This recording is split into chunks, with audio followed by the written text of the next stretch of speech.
तुमचा पुन्हा एकदा मालवणी बोको या यूट्यूब चॅनलवर स्वागत असा. मित्रांनो, आज मी तुमच्यासाठी आपलेच एक सबस्क्रायबर रितेश यांनी पाठवलेलो एक सत्य अनुभव घेऊन इलेलो असं. रात्री गावातल्या नाटकात ह्यो भयंकर प्रकार घडलो होतो. आता तुमच्याकडे सुद्धा असले सत्य अनुभव असतील तर ते तुम्ही माका नक्की पाठवा. आणि ह्या चॅनलवर पहिल्यांदाच इला असाल तर ह्या चॅनल सबस्क्राईब करूक मात्र विसरा नको. चला तर मग वळूया आपल्या आजच्या ह्या सत्य अनुभवाकडे.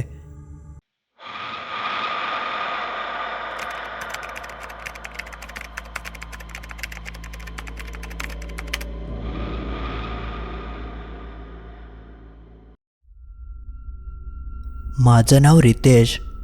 ह्यो अनुभव माका माझ्या आजोबांनी सांगितलेलो असा. आणि ह्यो सगळो प्रकार कोणी एका दोघांनी नाही तर संपूर्ण गावान घेतलेलो हा. नेमका आता त्या दिवशी काय घडला ते आम्ही तुमका सांगतोय.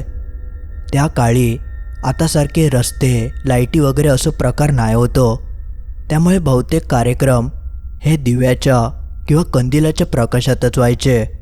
आणि त्यावेळी गावात प्रत्येक वर्षी नाटक, नमन, जाकडी असे प्रकार फार चालायचे.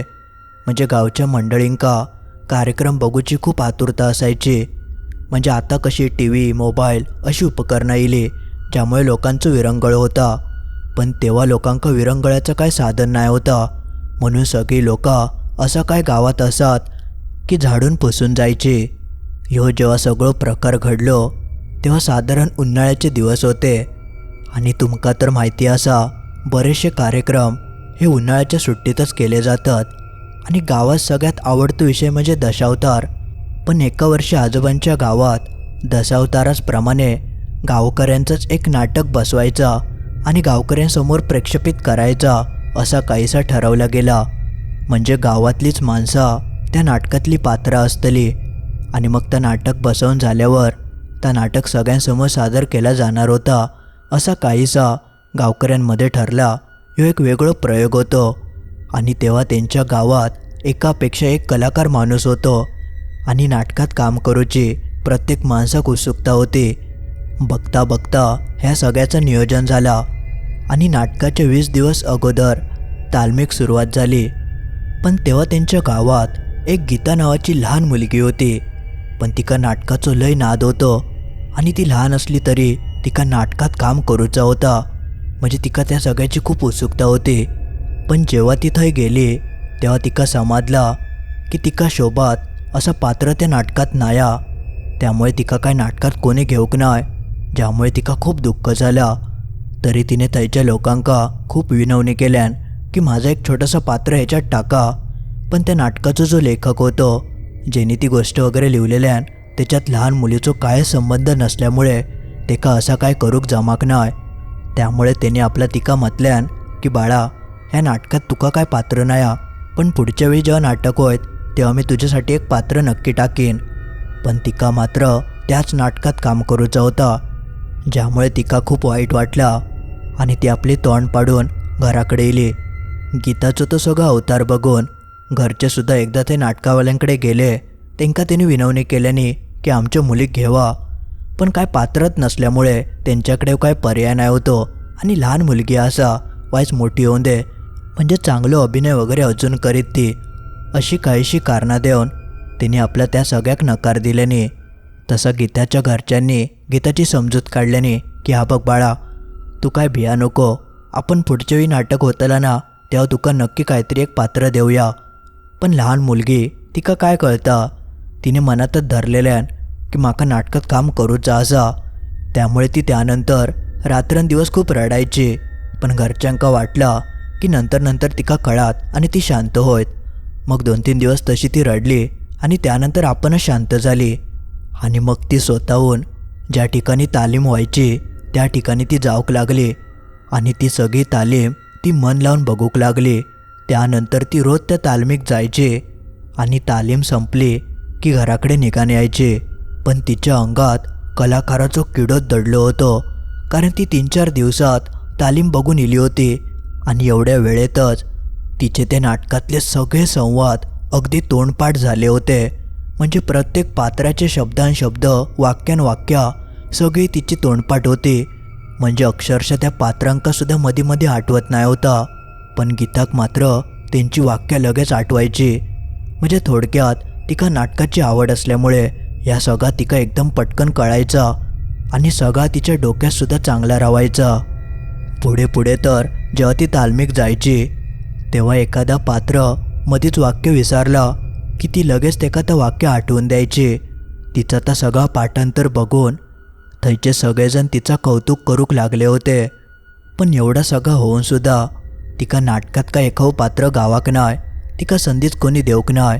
पण पुढच्या वेळेक मात्र संधी देव अशी हमी मात्र तिका मिळालेली. पण तिचं मन ह्यात नाटकात अडकलेला. तिका ह्याच्यातच एक छोटासा का होईना पण पात्र करूचा होता, पण तिचा कोणी ऐकाक नाय. त्यात ती लहान पडली, त्यामुळे तिच्याकडे काय कोणी एवढं लक्ष देऊक नाय. बघता बघता नाटकाचा तो दिवस येऊन ठेपलो. नाटकाचं नाव होता रेखा काही बोलेना. आणि या नाटकाचं स्वरूप थोडक्यात असा होता की रेखा नावाची एक मुलगी जी फार बोलकी होती, पण तिच्या आयुष्यात असे काही प्रसंग इले ज्यामुळे तिचं बोलणं आणि हसणं ती सगळाच विसरून गेली. पण अशा खडतर परिस्थितीत तिच्या एका मित्रान ह्या सगळ्यासून तिका बाहेर काढल्यान असा काहीसा थोडक्यात नाटक होता. नाटकाची सुरुवात रात्री होणार होती, त्यामुळे सगळेजण जेवण वगैरे करूनच त्या नाटकाक हळूहळू हजेरी लावत होते. पण हडे मात्र गीता खूप वाईट वाटत होता. ती मनोमन म्हणावती की माझं जर काय पात्र असतं तर आता मी त्या नाटकात काम करत असणार होतं.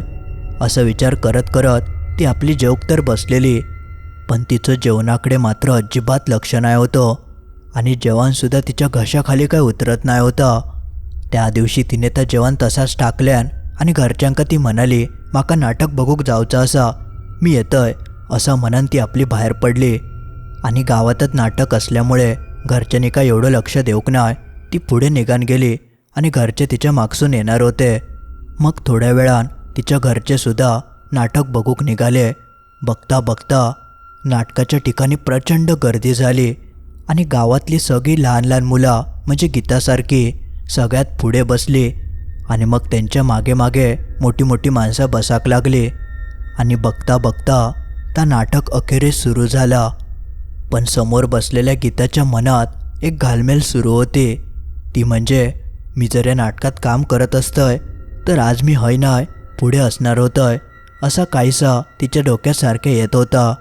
मग त्यानंतर हळूहळू त्या नाटक पुढे पुढे जाऊक लागला आणि हळूहळू सगळे गावकरी त्या नाटकात एकदम शिरले होते. पण तेवढ्यात एक असं प्रसंग इलो ज्यात रेखा नावाचा पात्र होता. त्या बाईक तिची वाक्यच आठवत नाही होती, ती एकदम गप्पच झाली. म्हणजे त्यावेळी तिच्या नाटकातलो एक तो मित्र ज्याचं नाव होता जितेंद्र, तो तिका त्या सगळ्या दुःखासून बाहेर काढता असं काहीसं तो प्रसंग होतं. पण नेमकी रेखा तिची वाक्य विसरली. तिका काय बोलायचं आता समजत नाही होता. तसं तो जितेंद्र होतो, तिने एक वाक्य टाकल्यान रेखा काहीतरी बोल. आणि जसं तो या वाक्य बोलता त्यानंतर पुढे जा काय घडला त्याची कल्पना खयच्याच गावातल्या माणसान स्वप्नातसुद्धा करूक नाही होती. जेव्हा जितेंद्र तर वाक्य म्हणालो तशी रेखा आपल्या जागेवर एकदम स्तब्धच झाली आणि तिका असा बराच वेळ शांत बघून गावकऱ्यांका सुद्धा अंदाज येलो की कदाचित ही आपली वाक्य विसरलेली दिसता. तसा गावकऱ्यांकडे बघून जितेंद्रन परत ते वाक्य घेतल्यान रेखा काहीतरी बोल.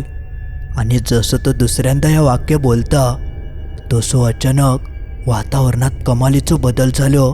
एकदम थंडगार सगळा वातावरण होऊन गेला. गार गार वाऱ्याची झुळूक येऊक लागली आणि तो सगळं बदल समोर बसलेल्या सगळ्या गावकऱ्यांका अगदी चांगलं जाणवलं. कारण ते उन्हाळ्याचे दिवस होते आणि मरणाची गरमी होत होती. पण ह्या गरमीत अशी अचानक थंडी कशी काय येली असं सगळ्यांका प्रश्न पडलं. आणि तेवढ्यात मोकळ्या आकाशात एकदम विजा चमकाक लागले आणि ढगांच्या गडगडाटाक सुरुवात झाली. पण आकाशाकडे बघून असं अजिबात वाटत नाही होतं की हो खयचो तरी अवकाळी पाऊस वगैरे येता, कारण काही ढग अजिबात नाही होते. उलट वरचा आकाश एकदम मोकळा आणि चांदणे वगैरे एकदम दिसा होते.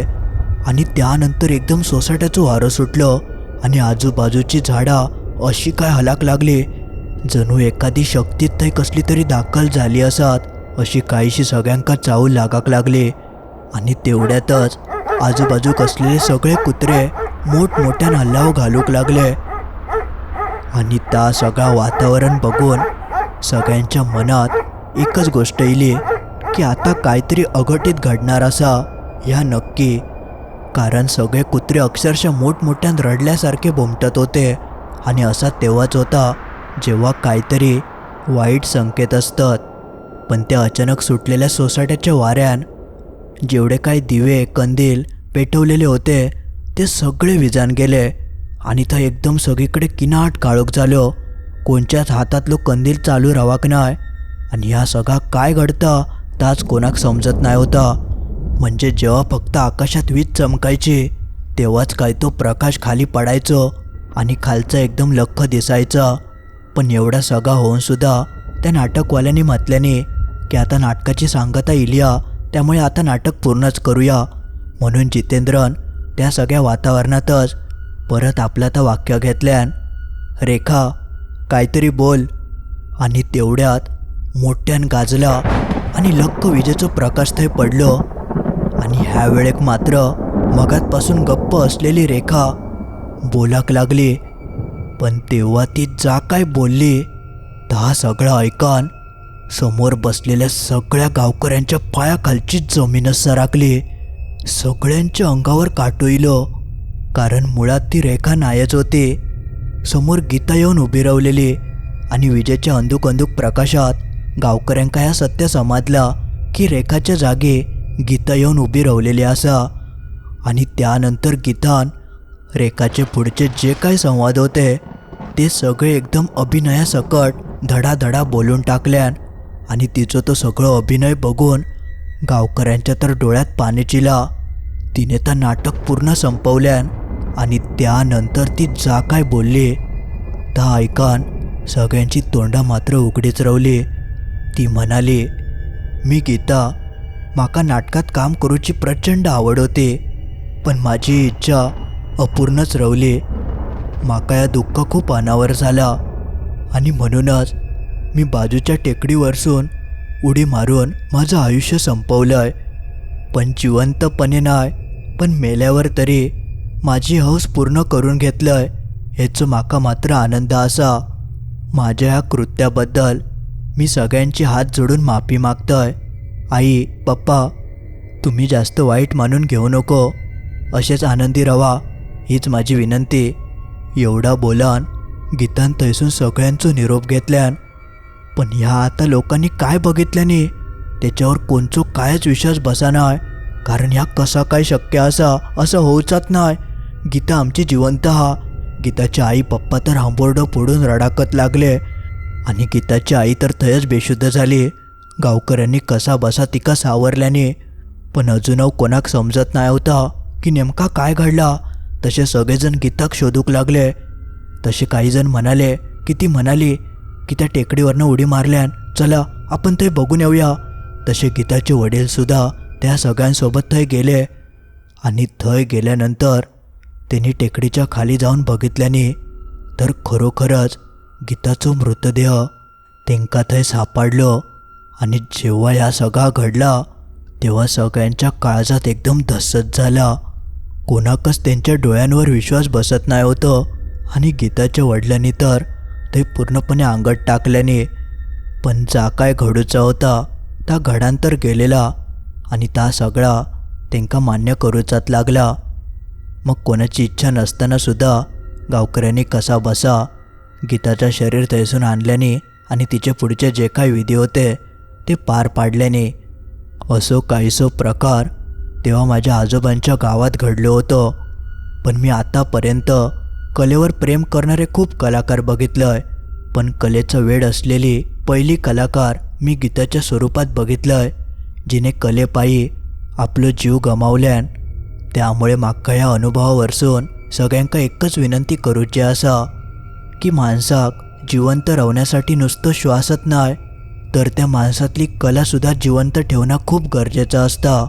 आणि कला जिवंत ठेवणं ही एका कलाकाराची गरज असा. त्यामुळे आपल्या आजूबाजूक जेवढे काही कलाकार असतील त्यांना प्रोत्साहन देवा, त्यांच्या अंगातल्या कलागुणांका पुढे येऊची संधी देवा.